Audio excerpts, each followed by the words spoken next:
Let's start with some news.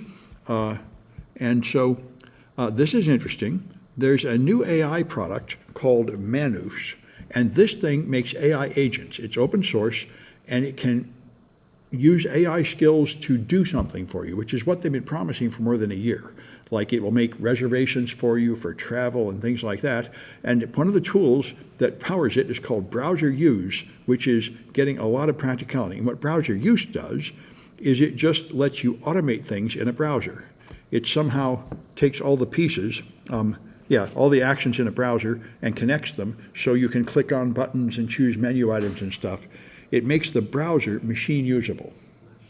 So now an LLM kind of thing can run the browser. So now you can ask it to not tell you something, but to do something. Go online, log into my account, send all my money to this address, see if it can figure that out.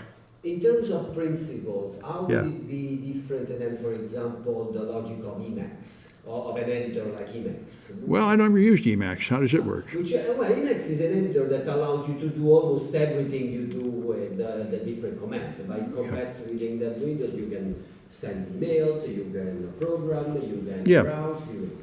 Well, that's the idea.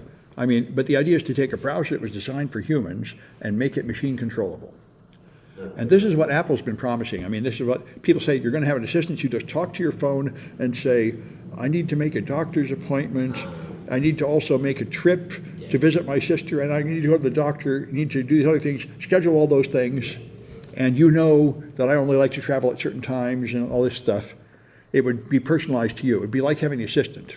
That's the idea. And this is a step forward. So everyone's very excited to play with it.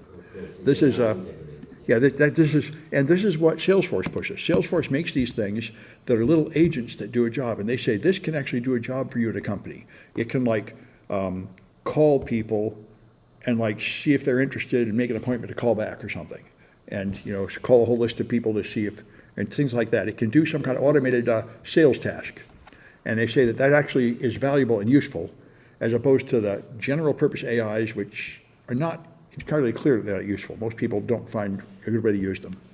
I think the New York Times had today an article, but was the headline I think was a little bit confusing, distorting, because I think the headline was Manus, the new DeepSeek, and so I thought it was another LLM model. Yeah. But it seems it's not. Oh no, it's more than that. Yeah, that's what it is. It adds a new feature. Now DeepSeek added reasoning, which wasn't common before that, and this adds interaction. Yes, it has a new feature, and that's why people are excited. Yeah, it's sort of like the other thing they're doing, which is putting it in robots that can walk around and do things. So clean the house, do the dishes, that kind of thing. Because this is part of the application of they're trying to curtail these bots to do just one thing specialized, and then they organize in them. Yeah, and they already have some of them in factories, like lift a heavy piece of equipment, but they're trying to make home bots that would live with you and be like a servant. So there's a market for that. I read about it. Yeah. There are some early prototypes, but nothing practical at a reasonable price yet. Like a flying car. There's prototype flying cars too, but nothing really. San Jose, they're doing tests. I see a bunch of them, but there are huge problems making it usable and affordable and safe enough. So many companies have started it, but none of them ever reached the consumer yet. There's a big obstacle. Anyway, but it's coming. We now have the self-driving cars. Waymo finally got it working. Although I don't think they figured out how to make money off it yet. But still, I think within another 5 years. The prototype works because I watch videos. I see people taking them. You can take them here. They're here. There's students who use them here. And I also saw them using it in Arizona, I think. So there are a few cities where they have them. They have them in San Francisco. Students tell me. Authorization for testing then, I assume. No, people tell me sometimes they're cheaper than Uber or Lyft. Oh, gosh. And they say it's more relaxing and safer. They go slower and they're more careful, and you don't have to talk to the driver. So they say it's actually pretty nice. You can get them here. I haven't tried them, but anyway. So, people said he used it a few times. Yeah. Anyway, so in order to do this work, here's another thing that Microsoft's been trying to do and Apple's been talking about. Gemini AI can see your search history. If you turn that on, and of course the point is, then it could customize things more to your liking. if you're going to actually use an AI to control your browser to do things, then it would probably be better for it to know what you've been doing, know your preferences.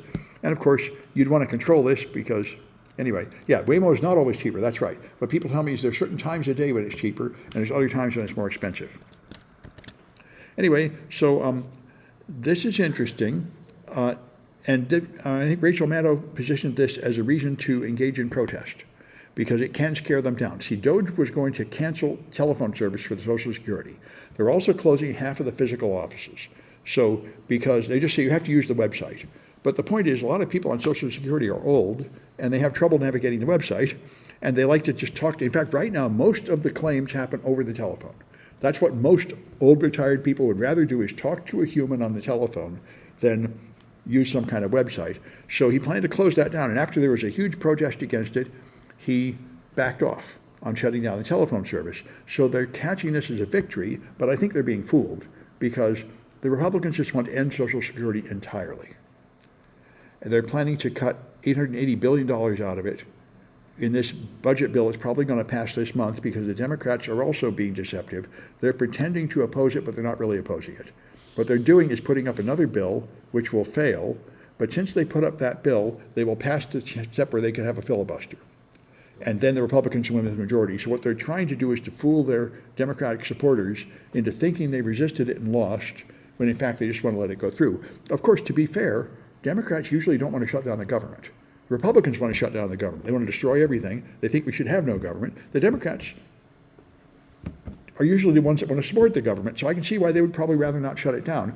But if you take this funding bill, it'll be half the money taken out of Social Security or more, and after that, they'll take out the other half very soon and just end it entirely. So anyway, it's like the Department of Education is being shut down right now, half of it down already, and they say they're definitely going to shut down the rest of it in a few weeks. So that'll probably greatly affect this college and many others. Most colleges, I imagine, will probably have to close. Students won't be able to get any financial aid anymore, and the colleges won't get any federal money anymore. And I think that's an essential part of the money around here. So yes, it is extremely maddening. Yeah, this is so And anyway, these protests are important. So as you know, Elon Musk appeared on TV, and he was even in cheers because his Tesla stock price is falling. So he got Donald Trump to make a big show of buying a Tesla from him. In return, he promised to give Donald Trump $100 million. So Donald Trump got paid $100 million for recording a commercial for Tesla, which is questionable investment, but anyway.